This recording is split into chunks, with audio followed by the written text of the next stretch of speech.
सरपंच ने आरोप लगाया भ्रष्टाचार के, उस भ्रष्टाचार को आप किस प्रकार बताना चाहते हैं जनता को, आपकी ग्राम पंचायत की? आप सभी के माध्यम से पूरे सोंदड़ ग्रामवासियों को, जिले को ये बताना चाहता हूँ कि किसी भी तरीके का भ्रष्टाचार अभी तक सिद्ध हुआ नहीं है। हमने किसी भी तरीके का भ्रष्टाचार नहीं किए। उपसरपंच ये विरोधी पक्ष का है। 5 साल के 5 उपसरपंच बनाने का हमने संकल्प लिया था।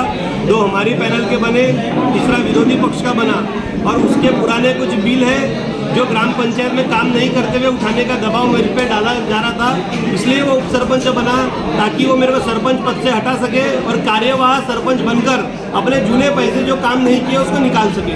इसलिए वो खुद भ्रष्टाचार के आरोप मुझ पर लगा। जिस प्रकार सरपंच होते हुए आपके परिवार के नाम से जो मुरुम चोरी के जो आपके ऊपर आरोप लगे हुए हैं, उसको आप कैसे खारिज करेंगे? ये ऑलरेडी इसका हाईकोर्ट में केस प्रलंबित है। जो मुरुम का पंचनामा कभी हुआ ही नहीं है, कोई जब्ती का नामा हुआ ही नहीं है, किसी भी तरह का नोटिस में उल्लेख नहीं है कि 222 ब्रास किस बदौलत उन लोगों ने दंड किया, और बड़े पिताजी के नाम पे, जयप्रकाश आत्माराम मोदी जी के नाम पे मुरुम चोरी का जो किया, इसके खिलाफ में हमने हाईकोर्ट में दाद मांगी है और इस पर मुझे पूरा विश्वास है कि ये केस भी हम जीतने वाले हैं। पांधन रास्ते की अगर बात की जाए, पांधन आज अतिक्रमण के विषय में जो शासकीय रास्ते में पांधन का विषय जो बार बार आ रहा था, एक भूमि अभिलेख कार्यालय और तहसीलदार मैडम के आदेश की कॉपी मेरे पास है। उनमें उन्होंने दाखिल किया है कि ये पांधन रास्ता नसून 12 से 20 का गट है और वो वन विभाग और इतर अधिकार में आता है, तो इसमें अतिक्रमण का कोई मसला ही सिद्ध होता नहीं है।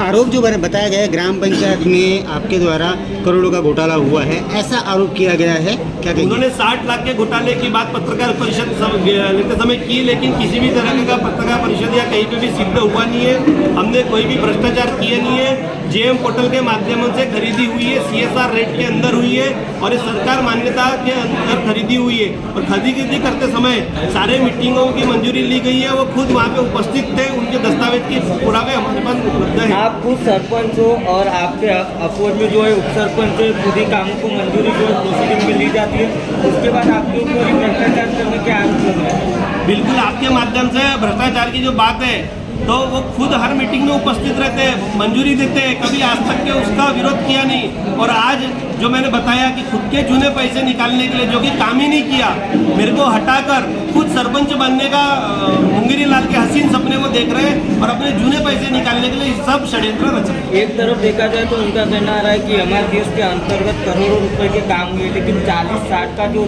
रेशियो रहता है, उस रेशियो में काम बैठता है या नहीं बैठता है? हमारे सोंदड़ ग्राम पंचायत के अंदर में 40-60 का रेशियो ये बिल्कुल बैठा हुआ है। इसकी चौकसी समिति ने चौकसी की है।